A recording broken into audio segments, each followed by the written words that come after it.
तो आपका लेसन है वो फर्स्ट लेसन है आपका बुक का, वो है क्रॉप प्रोडक्शन एंड मैनेजमेंट। तो हमने आज पढ़ना है कि how crops are produced, how crops are grown and how they are managed in the field, और why do we do so. हम ऐसा क्यों करते हैं, हमें ऐसा करने की ज़रूरत क्या पड़ती है कि हमें क्रॉप्स उगानी पड़ती हैं। ठीक है, तो बहुत पहले से आदमी जब जंगलों में रहता था तब वो जंगलों में फल वगैरह खाता था और घूमता रहता था। फिर पशुओं को उसने चराया और पशुओं को मार के भी खाता था और फूड ऐसा भोजन अपना खाता था, क्योंकि जितने भी ऑर्गेनिज्म धरती पर हैं, चाहे वो प्लांट्स हों चाहे वो एनिमल हो, विद ह्यूमन साथ में ही होते हैं, तो इन सभी को अपनी बॉडी को चलाने के लिए भोजन की आवश्यकता होती है। तो पहला क्वेश्चन है what is food. Food item जो होती हैं हम पौधों से प्राप्त करते हैं या एनिमल से प्राप्त करते हैं, उनको बॉडी के अंदर ब्रेक डाउन करके उससे एनर्जी प्रयुक्त करते हैं, यूज़ करते हैं। तो वी नीड एनर्जी, इसलिए हमें भोजन की आवश्यकता होती है।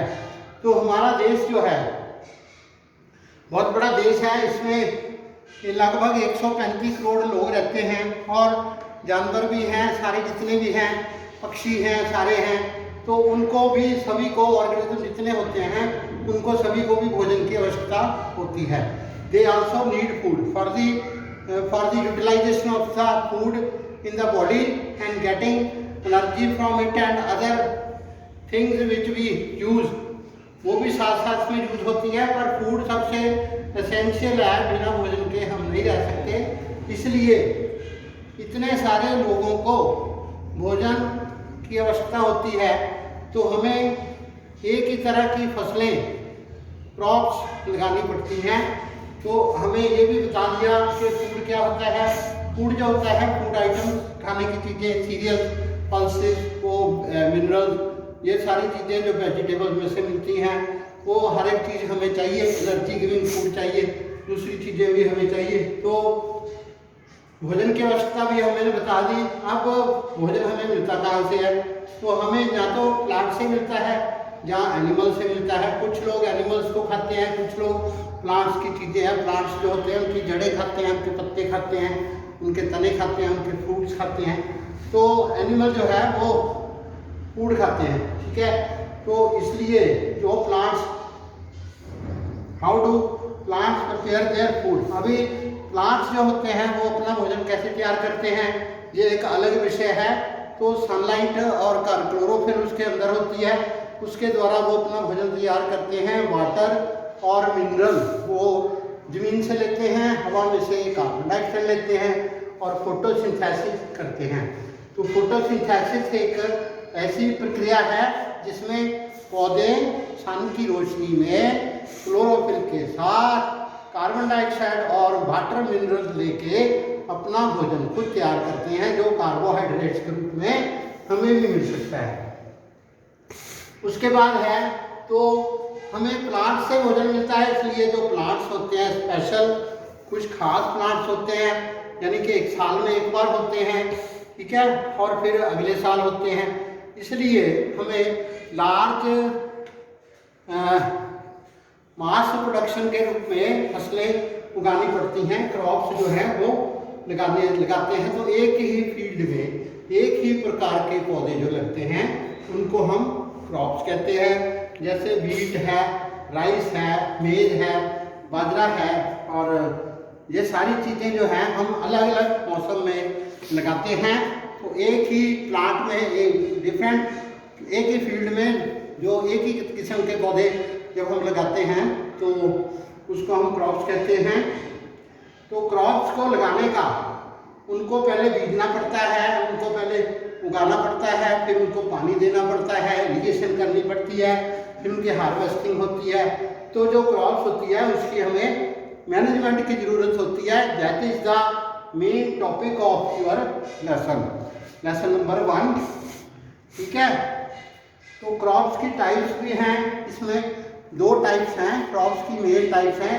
एक गर्मियों की फसलें हैं और एक सर्दियों की फसलें हैं। तो जो गर्मियों की फसलें हैं वो जून से लेकर सितंबर अक्टूबर तक लगती हैं। उसमें राइस मेन है और मेज है, मक्की है, ऐसे चावल है। तो उन दिनों में बारिश होती है, तो रेनी सीजन में जो लगते हैं उसको खरीफ की फसलें कहते हैं, खरीफ क्रॉप्स। तो जो विंटर में लगाई जाती हैं वो नवंबर के महीने में लगाई जाती हैं। उसमें वीट है और सरसों है और दूसरी चीज़ें हैं सारी। तो वो जो फसलें होती हैं वो रबी की फसलें होती हैं। 2 तरह की फसलें होती हैं, वाटर क्रॉप्स। तो टाइप्स हैं, एक खरीफ और रबी। तो उसके बाद है एग्रीकल्चर प्रैक्टिसेस। एग्रीकल्चर प्रैक्टिसेस में आएगा, जैसे पहले मिट्टी को हम बराबर करते हैं, मिट्टी को नरम करते हैं, उसमें हल चलाते हैं, ठीक है। उसमें एक प्लेन लगाते हैं, जो उसको सुहागा लगा के मतलब उसको मिट्टी को प्लेन करते हैं। फिर पानी देने की, क्योंकि हमने उसको पानी देना होता है तो कोई जगह ऊंची नीची ना हो जाए। और उसके अंदर हम एक तो मैन्योर डालते हैं जो जानवरों से मिलती है, ठीक है, गोबर खाद वगैरह जो वो डालते हैं, या फिर हम जो केमिकल प्रोडक्ट्स हैं हमारे यूरिया, सुपर फास्फेट वगैरह, वो फर्टिलाइज़र हम डालते हैं।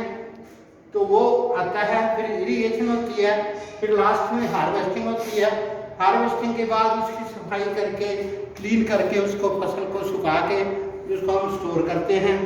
तो ये सारी जो प्रैक्टिसेस हैं, ये आपका लेसन नंबर 1 है।